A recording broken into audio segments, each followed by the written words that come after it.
Vilma Santos hindi pala sanay tumawid ng kalsada at nagpatulong pa sa kanyang brother-in-law. Dahil mabibilis nga ang sasakyan sa Amerika, medyo takot nga si Ate V. Madalas din kasi siyang hatid sundo sa Pilipinas. Napaka-cute ng reaksyon ni Vilma Santos matapos makatawid.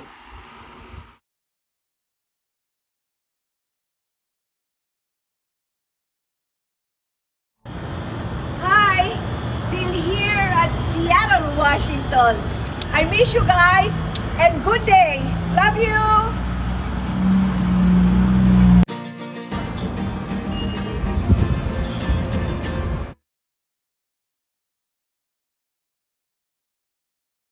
Ako, kasama brother-in-law ko si Winnie Boy. Di nakatawid ako. Marunong ako.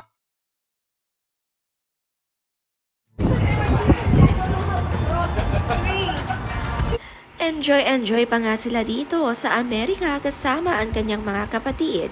Ine-enjoy ang sisters bonding na matagal na, hindi pagsasama. At sa Amerika lang nila magagawa ang ganitong tahimik at kasayang bonding. Napunta sa mga resto at mall na walang taong makikipag-picture sa kanila.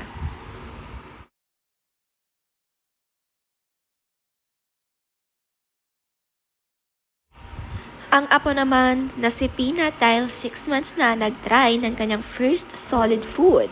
Hindi agad namili, agad na kinain ng avocado puree na ginawa ng kanyang mami Jessie.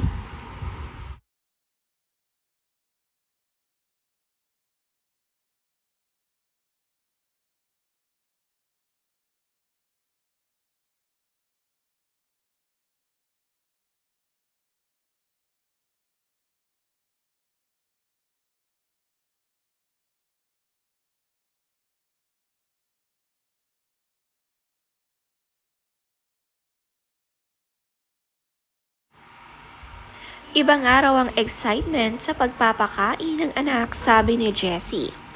Proud na proud nga raw siya sa kanyang little baby girl sa unang solid food nito dahil ubos agad ang isang mangkok na ginawa ni Jessie. Sabi niya sa post, "Extremely proud of this little girl. I just can't stop watching this video. Super exciting pala ng solid food journey. Feeding her using a spoon makes my heart smile. Grabe, kinikilig ako. Ganito pala yun. I'm so excited for our little Rosie to try different kinds of food. Ano kaya ang next? Would you like to vlog about her solid food journey? Comment below."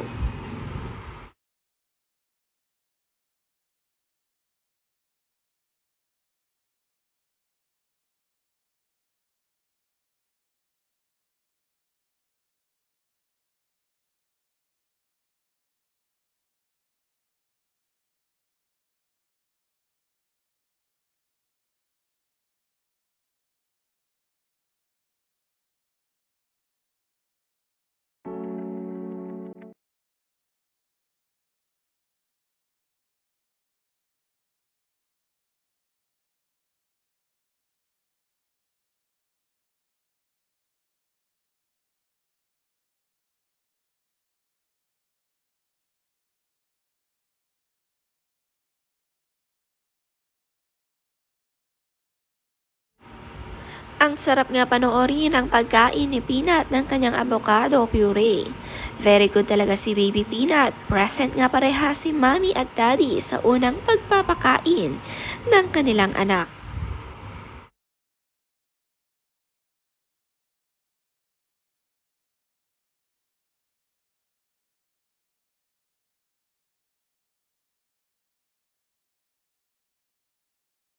Naimbitahan naman si Luis at Jessie sa announcement ng bagong BSP Governor, ang kanilang Tito Eli.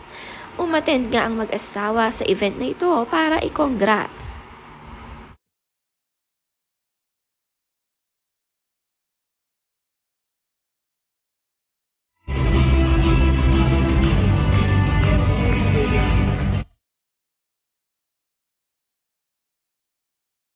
Pinagkaguluhan nga raw si Luis Manzano, bagay na bagay nga siya sa mga ganitong event.